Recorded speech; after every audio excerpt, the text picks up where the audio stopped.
Good afternoon. It is Wednesday, April 22nd, and you are looking at a live view of Falcon 9 as it awaits its 3:31 p.m. Eastern Time launch from Pad 39A at Kennedy Space Center in Florida. Hello from SpaceX headquarters in Hawthorne, California. My name is Lauren Lyons, and I'm an engineer on the Starlink team here at SpaceX, and you are watching a live webcast for our 7th Starlink mission and our 7th mission this year. To date, we've launched over 360 Starlink satellites to orbit, and as a reminder, Starlink is a constellation of satellites that can provide high-speed, low-latency internet across the globe, particularly in remote areas where connectivity is limited or completely unavailable. The Falcon 9 booster that you see on your screen will be flying today for the 4th time. It previously supported Crew Dragon's first demonstration mission to the International Space Station back in March of 2019, the launch of the RadarSat constellation mission in June 2019, and the January 2020 launch of the Starlink mission. Just like our first stages, we are also starting to reuse our fairings. Today we are flying a reused fairing which previously flew on the Amos 17 mission last year. I mentioned that this booster flew on Crew Dragon's first demonstration mission to the space station, and if you follow SpaceX, you know the date for our second demo mission is May 27th. It'll be a historic mission launching American astronauts from U.S. soil to the International Space Station for the first time since 2011, and we'll touch on that more later on in the broadcast. If for any reason there is a hold on the countdown today, we do have a backup launch window opportunity tomorrow at 3:16 p.m. Eastern. So with that, all systems are go for an on-time liftoff this evening. Now, you may recall during our last Starlink mission, there was an early engine shutdown on Falcon 9's first stage during ascent. The Falcon 9 booster safely completed its mission as it was designed to in the event of an engine shutdown and delivered the satellites to their intended orbit. Since then, our engineers determined that the issue stemmed from a small amount of isopropyl alcohol, which is a cleaning fluid, that became trapped inside of a sensor dead leg, or an area where it couldn't flow through, and then it ignited. We did not perform that cleaning process on the rocket supporting today's mission, and all 9 Merlin engines, which were test fired on the pad just last week, are looking healthy ahead of flight. Prior to today's launch, the vehicle was housed in our hangar at Launch Complex 39A until about 24 hours ago, when the rocket, along with the Starlink payload, was rolled out to the pad and raised vertical. The bottom 2/3 of the vehicle that you can see there, that is the first stage. You can actually see the soot markings left over from its last flight. The first stage is what accelerates the vehicle through the Earth's atmosphere to the edge of space with the help of 9 Merlin engines at the base of the rocket. Today we'll be attempting to recover the first stage for the 4th time on our drone ship, Of Course I Still Love You, which you can see there. And it's currently stationed about 350 nautical miles northeast off the Cape. Above the first stage is the second stage, which has a single Merlin vacuum or MVAC engine, which ignites after the first stage separates. The second stage is what will carry the Starlink satellites into an elliptical orbit above the Earth's surface. From there, they'll use their propulsion systems to move up to their operational altitude of 550 kilometers. Falcon 9 began loading propellants at T-minus 35 minutes. And as a reminder, we use a rocket-grade kerosene, or RP1, as our fuel, and super chilled liquid oxygen, or LOX, as our oxidizer to power the Falcon 9. Currently, RP1 and LOX are nearly fully loaded on both stages, and LOX will continue to be topped off right up until the last minute of the countdown. The stack of 60 Starlink satellites is safely enclosed inside of the 17-foot diameter payload fairing, which you can see there, that pointed cone at the very top of the rocket. This protects the satellites from aerothermal heating, aerodynamic loads, and contamination during ascent. Once we reach the vacuum of space, we will jettison the fairing as the second stage continues on its journey to orbit. We won't be attempting to catch the fairing halves in our nets today, as our boat and fairing software are undergoing upgrades, but weather permitting, we will try to recover them from the water using our recovery ships Miss Tree and Miss Chief. And there's a live view from one of those ships. So as you can see, the water is looking a little rough, so stay tuned. Now, if you've been tracking the lead up to today's launch, you know that the weather has been a watch item for the last several days, with tornado warnings moving through the area. Our rocket and payload, however, were in the hangar as the storm passed, so we didn't see any adverse impacts as a result of that weather. And today, it's looking like a beautiful day for a launch. So with that, the vehicles, satellites, weather, and range are all looking good for an on-time liftoff just a few minutes from now.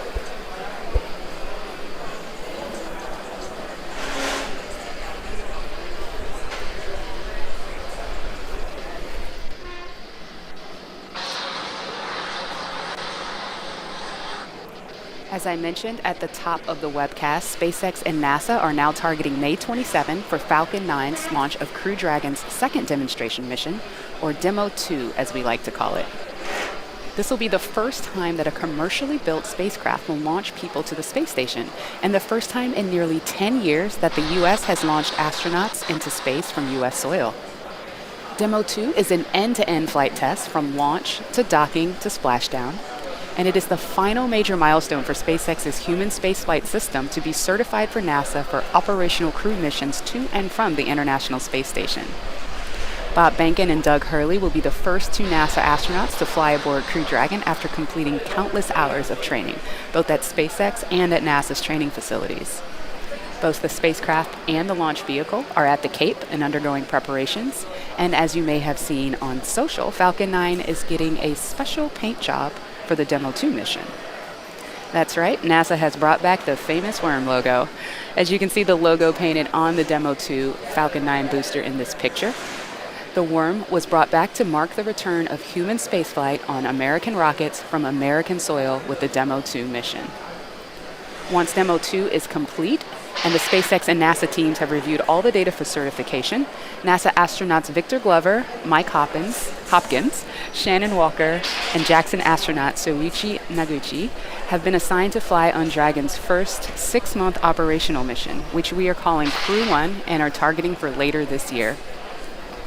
So we are currently just over 4 minutes away from liftoff, and Falcon 9 is moving into the final stages of the countdown. The first and second stages are nearly fully loaded with 1 million pounds of kerosene fuel and liquid oxygen.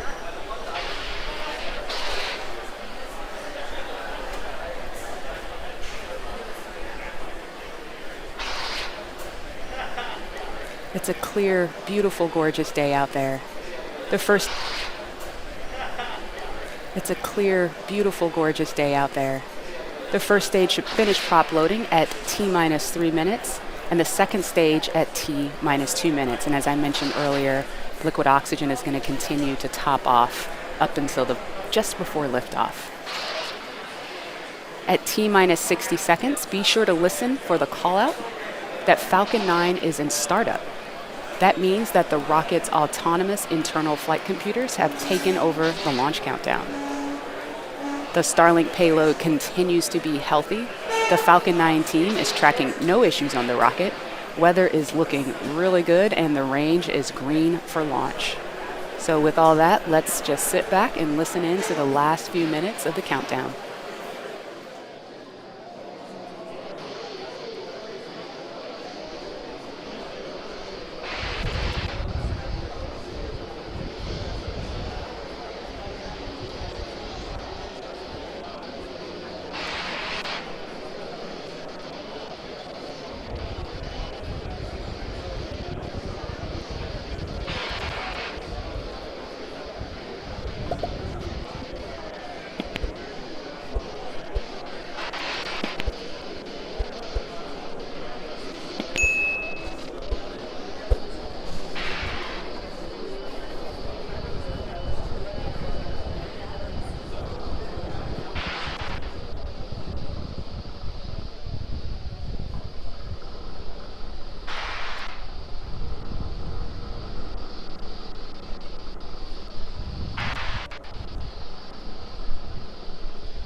Stage 2 locksword is closed out.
LDs go for launch.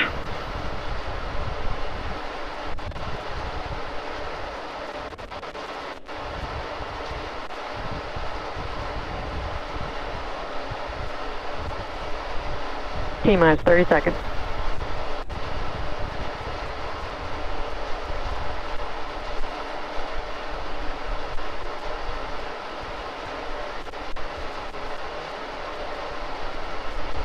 T-minus 15 seconds.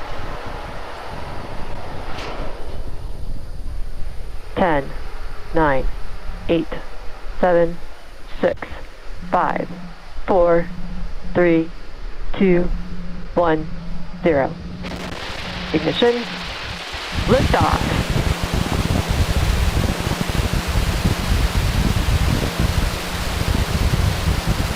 Falcon 9 switching downrange. Stage 1 propulsion is nominal.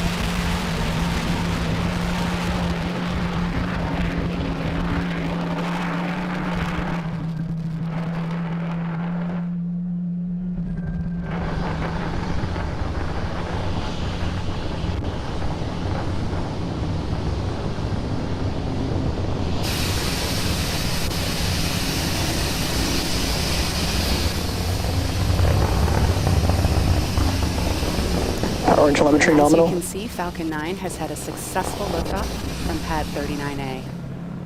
Moments ago, we throttled the engines down and we'll throttle back up just in a second for preparation for Max Q.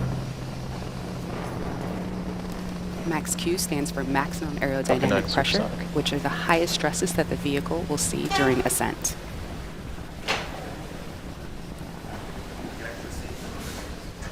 Maximum aerodynamic pressure.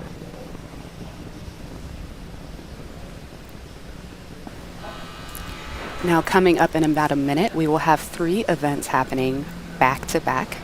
First is main engine cutoff, or MECO.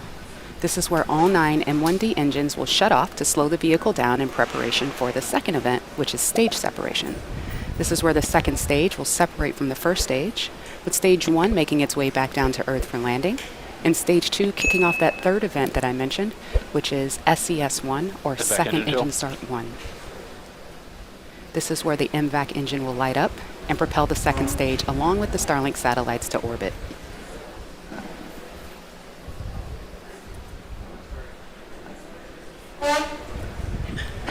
Expecting MECO to occur in about 30 seconds.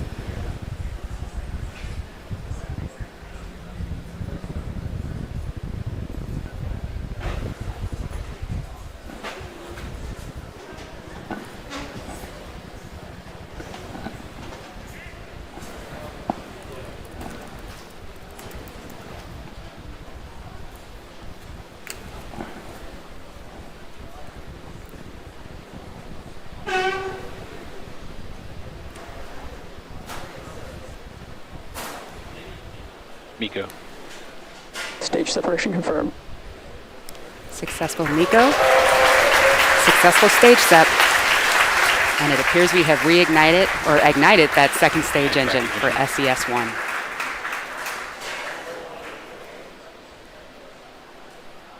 Now we're just a few seconds from fairing deploy. Again, this fairing has flown before on a previous mission.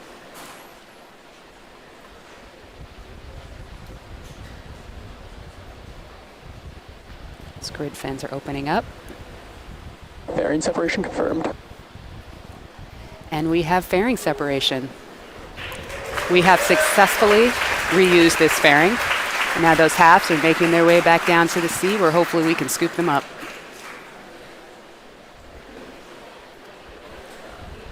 So on the left side of your screen you have stage 1, which is making its way down to the drone ship.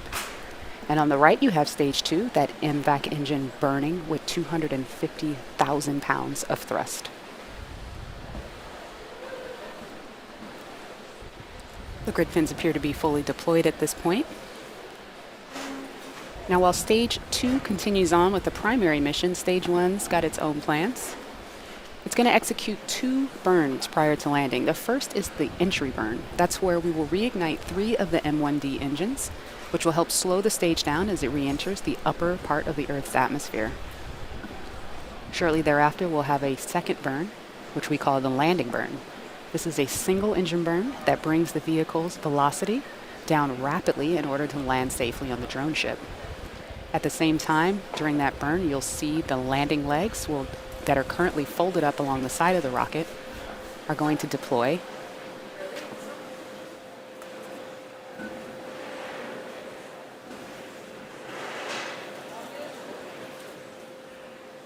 MVAC is looking good right now.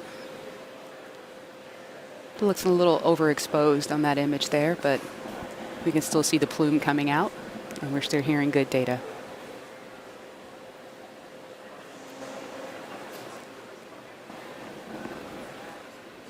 So while we're 2 minutes away Stage from 2 is entry on a normal burn, trajectory. just a note on these Starlink satellites, these 60 will be joining the constellation that's already on orbit. As we mentioned, we've launched more than 360 satellites.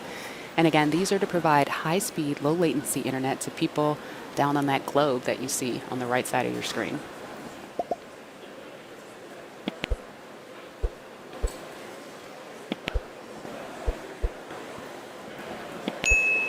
The MVAC engine on stage 2 is at full power and on a nominal trajectory.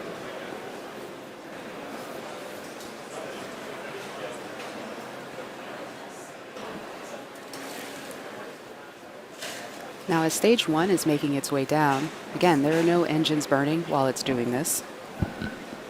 It's basically coasting using the grid fins to steer, and you can see those white puffs occasionally. That's cold nitrogen gas that is being used for attitude control, part of our ACS system, or attitude control system.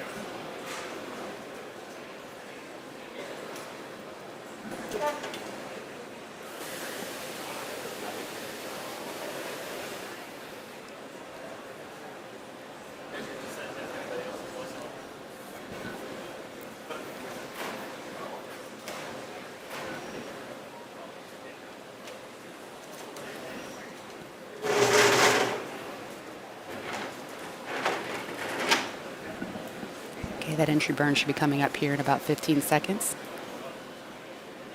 Meanwhile, stage 2 continues on as planned.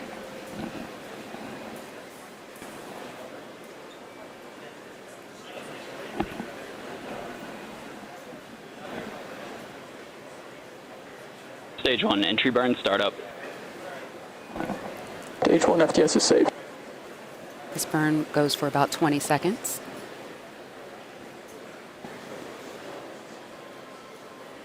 Four engines burning at once right Stage now. 2 continues to follow a nominal trajectory. Stage 1, entry burn, shutdown. All right, successful shutdown of that entry burn. Meanwhile, stage 2 is looking great.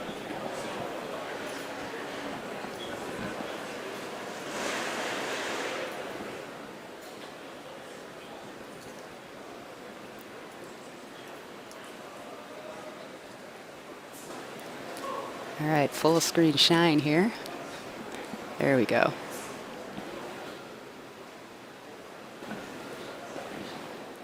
Now this burn on stage 2 is going to continue up until you hear the call out of SECO 1, or second engine cutoff 1. You're going to hear that pretty quickly after landing. Stage 1, entry transonic.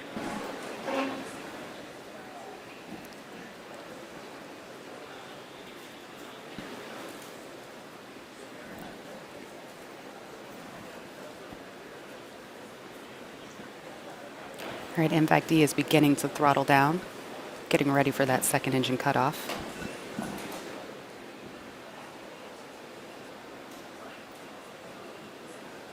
Stage 1, landing burn, startup.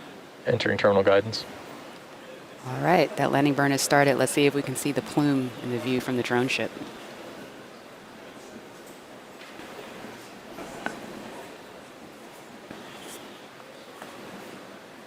Stage 1, landing leg, deploy. Stage 2 FTS is safe. There it is. Let's see. We have cheers. We have a rocket. Awesome. This is the fourth landing for this booster. And as you can hear, everybody here is super stoked to see it there. It's great. Gorgeous day. Gorgeous rocket. All right. And we have second engine cutoff on stage 2. And